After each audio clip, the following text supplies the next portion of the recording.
Siqhubekeke nemisebenzi kaShembe eNazaretha amahle. uShembe maye ethi asokhuluma usuke esho ukuthi asiphilisa abantu. Imisebenzi ke ayimphilisi umuntu ngoba kusuke kweyami akangenzeleyo uShembe nawe kwenzelenye mhlawumbe wona kwenzele ngaphezulu kwale akayenze kumina. Into ebalulekile kuyona efanele ukuthi iphilise ukuthi uhamba kanjani phambi kaShembe. Nanso ke into kuyona okufanele uzihluphe ngayo umlando wakho wena uphethe akekho umuntu ongena umlando wakhe la.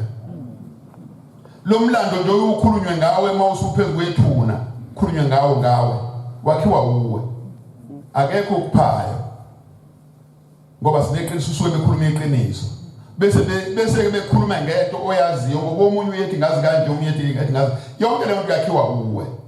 Ithuba lokuthi uyilungise usenalo ngoba uyaphila ngoba khona abanomlando omubi ongeke uthande mawuxoxwa phambi kwakho nezingane zakho ungafisa ukuthi izingane ngathi zingashona phansi noma wena ushone phansi ngoba uyawazi umlando wakho ukuthi mubi.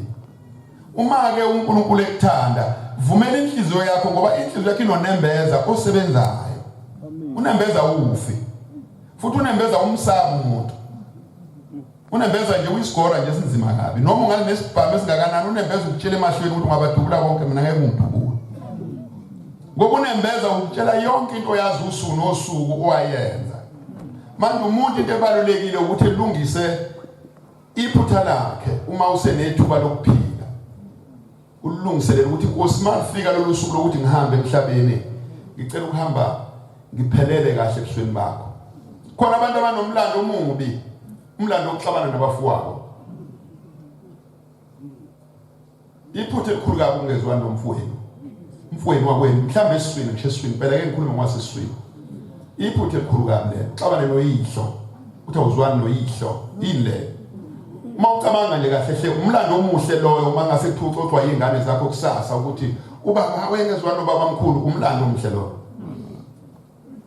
Mangase sixoxe nje sihleli phansi izingane sikhulume ngomlando omuhle wakho zifike kulo ndawo ukuthi wangezwani noyiso nobaba wakho ungakubona ukuthi yinhle leyo. Uma ngabe uyazi ukuthi wayenza noma unayo awuzwani nobaba wakho hamba ukhuluma nobaba wakho. Ubaba wakho uhleze right ngaso sonke isikhathi. Akakwazi ubaba wakho ukuba wrong. Akakwazi ubaba wakho ukuthi kungathiwa khona kufanele exolise kuwe. Xolise iphutha le. Ungayivumi leyo nto. Uma unayo wazi ukuthi awuzwani nobaba wakho hamba olungisa leyo. Noma ngabe ubaba wakho ulihlobo luni lo muntu. Ukuthi ulihlobo luni nje ulunge njalo ngoba emhlabeni ngaba ufikanga ubaba wakho akekho. Zonke lezi zinto zenzayo zenziswa ukuthi ubaba wakho wakuletha. Azange ulethwe umunye umuntu noma wakho usuke yisholo nje methi ingane yakhe.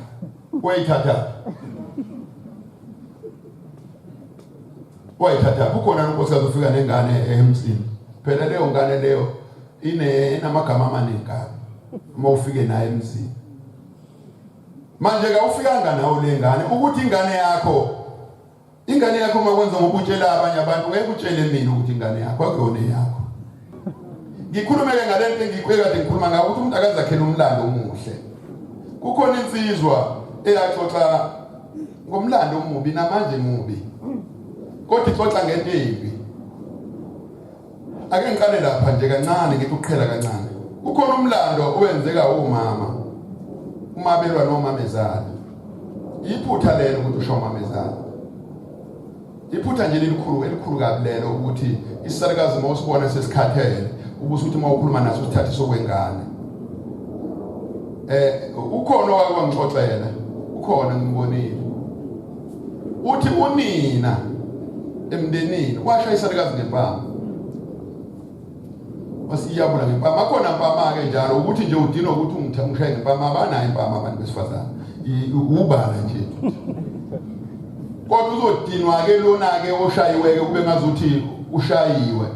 Umuntu wesifazane mekushaya ngempama ngicabanga ukuthi thina nontombela nje mekushaya ungaphuza itiye elishisayo. Ngoba akanaso isandla sokulo umuntu wesifazane. Umuntu wesifazane unesandla sokuphaka ukudla kuphela. Mekushaya ngempama into obona ukuthi engabe udlala ngesikhathi lona engathi eshaya mina ngibe ngiphuza itiye elishisayo. Mbuzo ukuthi uqedile sekuphelile asambeke uma ukuthi ufuna sami.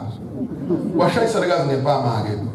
Isarikazi kuthiwa sathi makoti ungcono wena ngishaye ngempama mina ngizokushaya ngempama ngizokuqalekisa akethukile unkosikazi mawuthi umsabisa ngenono uyefuna ukuthi izimbambe bese uyikhathe bona ngoba noma umuntu uyamtshela ukuthi ngizokushaya ukuthi ngishaya unethi umshaya ethi ngibulala enede bona uqisa isandla ethi uyangibulala kuze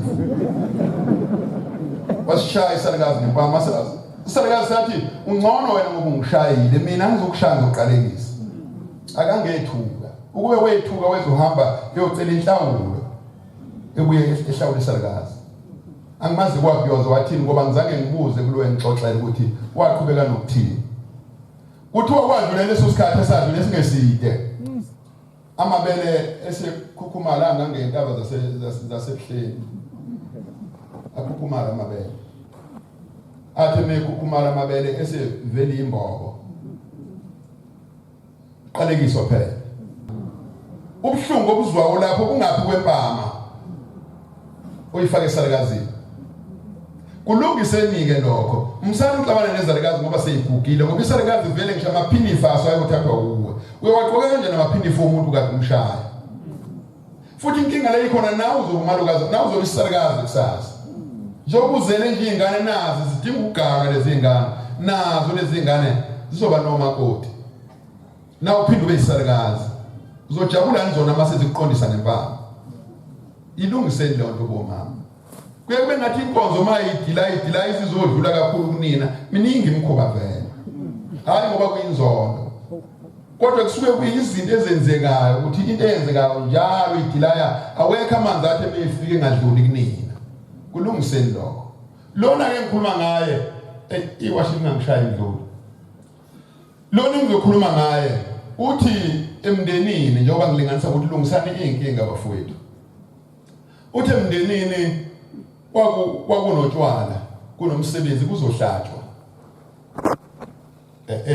ningizwe ngithe lungisani iy'nkinga lungisani umlando wenu ngoba umlando wakho ufuneka ngisho esizukulwaneni mubi kabi umlando omubi ngoba umlando omubi uxoxwa ngisho esizukulwaneni isizukulwane silesithe kwaba nje ngesikhathi sobaba nathi sisakhuluma nje ngento eyenzeka kobaba noma sithi siyayilungisa uma ingalungi gijinya masinyane kuthiwe lapha kobaba khona futhi uma kuthiwa lapha kobaba kuyavela ukuthi ubani owenza nje loyo yindlu yalo owenza kabi ebese ncibilika kukhona abantu abeyanayo la kukhona abantu abayigwili noma ilokhuzana njalo abayikora abangambona omunye umuntu kanti bafowethu uma uhlonipha umuntu kufanele uhloniphe ngishingane kakhulu nje indoda isilwane ongeke usiqonde indoda incane kodwa imkhube nayo ungaphezulu kweyakho umuntu kumeye eyedwa kanti unabantu abangaphezulu kwakho kanzima kabi ngobugebengu wena weyemina ngoba ubona ukuthi hayi Ndlovu ngomnyathelo ngomunye wentanyeni kuphela kanti abantu abangemva kwami awuzubamela